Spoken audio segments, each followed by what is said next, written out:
Let me begin the lesson this afternoon by simply making a confession. I'm embarking upon a series of expository lessons on 1 Peter, and I hate expository sermons. I grew up at a congregation, and there was a particular teacher, and when he would give an expository sermon, he would go verse by verse, word by word.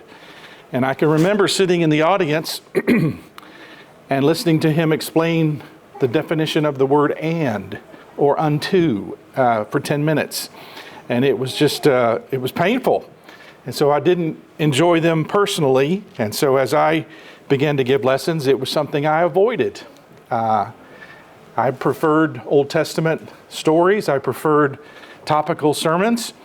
But as I've become a relatively new member here at Lanton, this is the culture at Lanton, and almost all of our speakers are giving some sort of book by book study.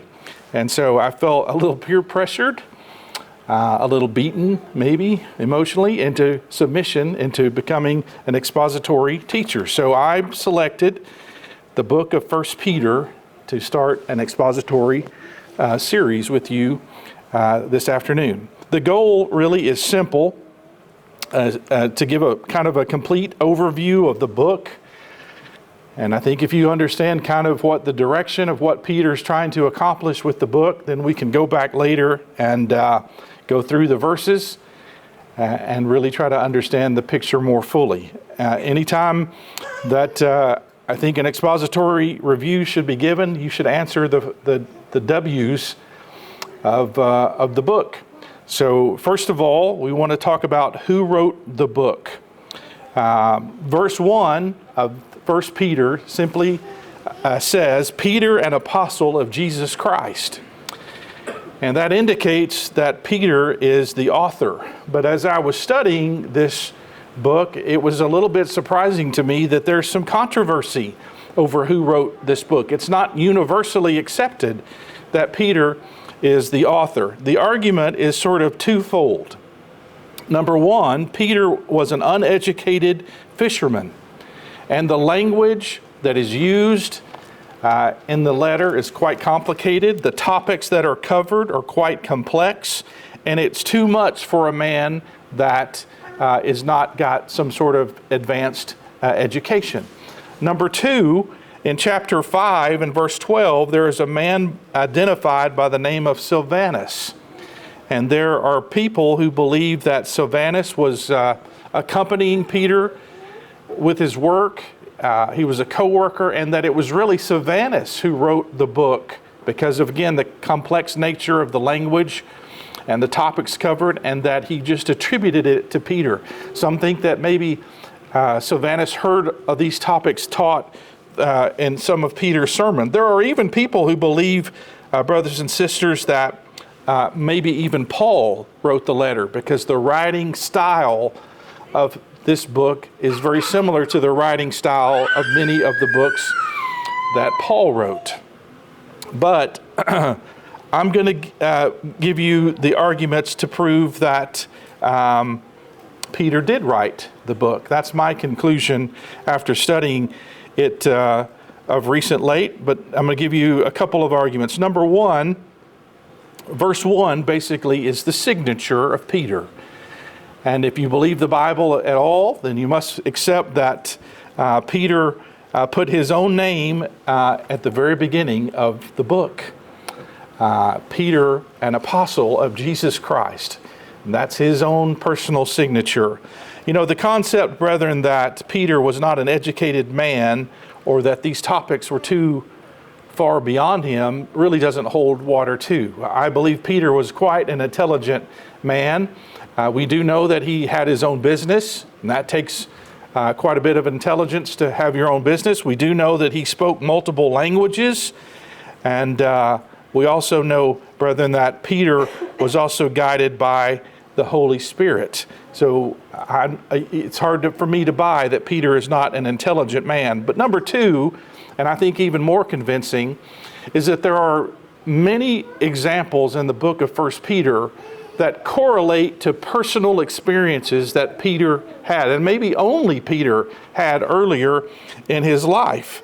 There are many references in 1 Peter that correspond to specific events that only occurred in Peter's life. And so who else could connect these vivid events with verse after verse? I'm going to give you just a handful. This is just a few of them, and then we'll stop for time's sake. For example, number one, in Matthew 16, Peter is told, "Upon this rock I will build my church." And then in chapter 2 of 1 Peter, he calls the brethren living stones. And he makes sort of a whole argument about how they're the building blocks of the church. In the very same incident in Matthew, Peter is called both a rock and an offense. And then later in chapter 2, verse 8, the word offense is used again in a very similar way. In Matthew 18, Peter was asked how many times we should forgive. And you know, this is where Jesus answers 70 times 7, or sort of an infinite a number of times we should forgive. And then Peter wrote in chapter 4 that love covers the multitude of sins. Jesus girded himself with a towel in John the 13th chapter, and he began to wash Peter's feet. And he was giving a lesson on humility. And then in 1 Peter 5 and verse 5, Peter writes, "To tie humility upon yourself like a slave's apron." And then 3 times, Christ urged Peter to feed my sheep. And in John, and that happens in John verse 21. And then we see that in this book, in a couple of places, Peter chapter 2, Peter chapter 5, he refers to Jesus as the shepherd and bishop of our souls. And so on we could really go, brethren, about all of the references that happened specifically to Peter, conversations that he had with the Lord, and that he makes reference to it in this particular book. It's woven into the fabric of the letter. And I think it would be difficult for any other writer, whether it's Silvanus or Paul, to know all of these references. And so it's my conclusion, brethren, that truly that is Peter's signature in the very first verse. And Silvanus maybe is being used as a scribe to Peter's words and thoughts. Number 2, to whom is the book written? And verse 1 gives us that answer as well. To the pilgrims of the dispersion in Pontus, Galatia, Cappadocia, Asia, and Bithynia. And these were regions in Asia Minor, which is currently Turkey today. And really these congregations were sort of scattered far from Jerusalem. And they were made up of a mixed bag of Jews and mostly Gentiles. They were predominantly Gentiles and converts. Some of these Gentiles were free men, but a lot of these Gentiles that made up this congregation were slaves. There were some people who had some money in these congregations, but there were also people who were very, very poor. So there was a wide variety of social, ethnic, and cultural backgrounds that came together in these congregations in all these different cities and worshiped God. In fact, the purpose of this letter was to be read in one congregation, and then it would be passed around to the surrounding sister congregations for them to do the same. When was the book written, and where was the book written? It is believed that Peter wrote this book around 32 to 34 years after the death of Christ, sometime between AD 62 and AD 64. Chapter 5, verse 13, Peter says he's writing this letter from the city of Babylon. And that's an interesting reference. It brings a lot of commentators with a lot of different opinions. There were 2 areas, 2 cities in the Middle East that were known as Babylon, but there's no record that Peter ever traveled there. And most believe that Peter is using the phrase Babylon as a metaphor for Rome, and that Peter is in Rome when he writes this letter to these congregations. Now, just like Babylon had been a great enemy of the Israelite people in the Old Testament. Rome had become the great enemy of the church. And so Peter's making maybe a reference for them to tie back to how central that Rome had become the center of all things opposition to the Christian movement. We also know that in the book of Revelations, chapters 14, 16, 17, and 18, the city of Rome is referred to as Babylon. So again, it appears that he wrote it about 30 plus years later from Rome when this letter was penned. But most importantly, why was the letter written? These brethren and these far-flung congregations were serving God in a very hostile surroundings. They were strangers. They were surrounded by false gods. They had pagan religious practices. The members had a low social status, and there was very, very little protection, if any, that was offered from the civil government of their towns. And Peter writes to them to offer them some encouragement to, despite their persecution, despite their surroundings, despite the aggression against them, Peter wanted them to live a holy and consecrated life before all of these people that were angry with them. To summarize the book of 1 Peter, if I were to put it in words, I would simply say Peter wrote this letter to change the mindset of these Christians and these congregations, to change their mindset. Peter wanted them to understand that persecution was a very natural thing if you're going to live a faithful Christian life. And he doesn't want them to use persecution or these trials as a reason to return evil for evil or to live any kind of way that's less than godly or less than consecrated. And we're going to break our study down into about 6 different categories. And again, we're giving a broad overview of the book tonight, and we might cover a couple of verses in the introduction, but that's what our goal is tonight. So the first section of the book is simply Peter's introduction to the congregations that he's writing to, and he gives that in the first chapter, verses 1 and 2. We're going to hopefully get to these verses before our study ends tonight, so I won't say a whole lot about them at this particular time. But next, he moves to another section that's called, I would call it the prayer of praise. And he uses verses 3 through verse 12 of the first chapter to have this prayer. This is really a 3-part prayer where Peter is praying for these discouraged Christians, and he's trying to remind them of the living hope that they possess and that the inheritance that awaits them.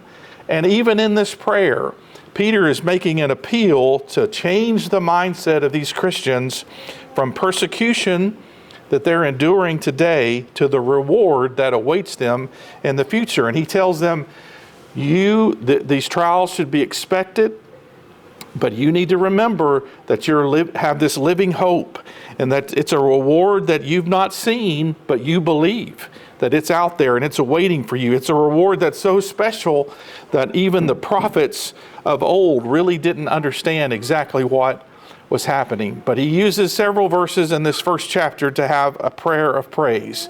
But the next phase that he goes into is he tries to get these Christians who are enduring hardships to understand that they belong to a new family now. They belong to a different family than they did before. And he does this in chapter 1, verses 13 through chapter 2 and verse 10. So he wants to change their mindset as to which family they belong to. They might think that they're Gentiles. They might think that they're sort of lost in these far-flung congregations. But Peter wants them to change their mindset and to begin to associate themselves and to attach themselves to God's family. Just like the Israelites of old were God's family, Peter wants to change their mindset so they accept it today and that they're a part of God's great family. They have all of the identical benefits and blessings that the Jews had of old. And so he goes through a series of 6 arguments with these brethren to convince them that they're just like the Jews of old. There's no difference anymore in the New Testament church with what that the Jews, having the mindset that they were God's people, had in the Old Testament. For example, in chapter 1, verse 13, he tries to convince them they are part of the new Exodus. And he uses the phrase, gird up your loins. And that is a reference to what happened on the night of the Passover, where the Israelites were to gird up their loins and be ready to travel when the death angel comes through. It's a reference to the Exodus that's found in chapters 12 through 15 with Moses of the book of Exodus. And he's trying to get them to correlate that they're part of the new Exodus too. But he goes on in chapter 1, verse 14 through 16, and he tries to tell them, you're a new holy people of God. You're not part of the Gentile race anymore. You're part of the holy people of God. And he's referencing to these Christians about how God had chosen the Israelites and that they were part of his chosen people, but now they are a part of the holy people. And again, he's referencing an Old Testament story like in Leviticus 11, verse 44. And then in chapter 1, verses 17 through 20, he tries to tell them, you're the reason that the Passover lamb was given. You're one of the new reasons the Passover lamb was given. That's chapter 1, verses 17 through 21. And again, it's another reference to the Exodus that happened with Moses. And he's trying to get these Christians to detach their ownership to the world and attach it to being a part of God's people. Verses 22 through 25, he tells them, you're new covenant participants. You're new covenant participants. A new plan of salvation has been laid out as foretold by the prophets in Isaiah 40 and Jeremiah 31. And that prophecy's been fulfilled, and you're a part of that movement. And you're part of God's family. In chapter 2, verses 1 through 8, he makes the argument to them that they're new living stones with Christ. The reference Peter is giving is that the Israelites were identified as the foundation of God's plan in Isaiah 28, verse 16, Psalms 118, verse 22. But now these Christians out in these congregations, they're part of the living stones as well. And lastly, he convinces them that they're part of a new priesthood.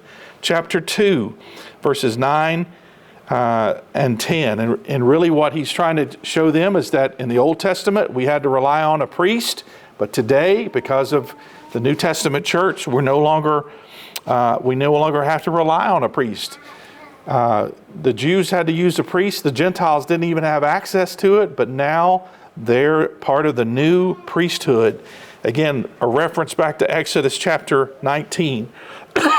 And what he's showing them is that Christ had made all of these believers equal under the new covenant. All of these arguments, brethren, that Peter gives, all 6 of these arguments, what he's attempting to do is change their mindset.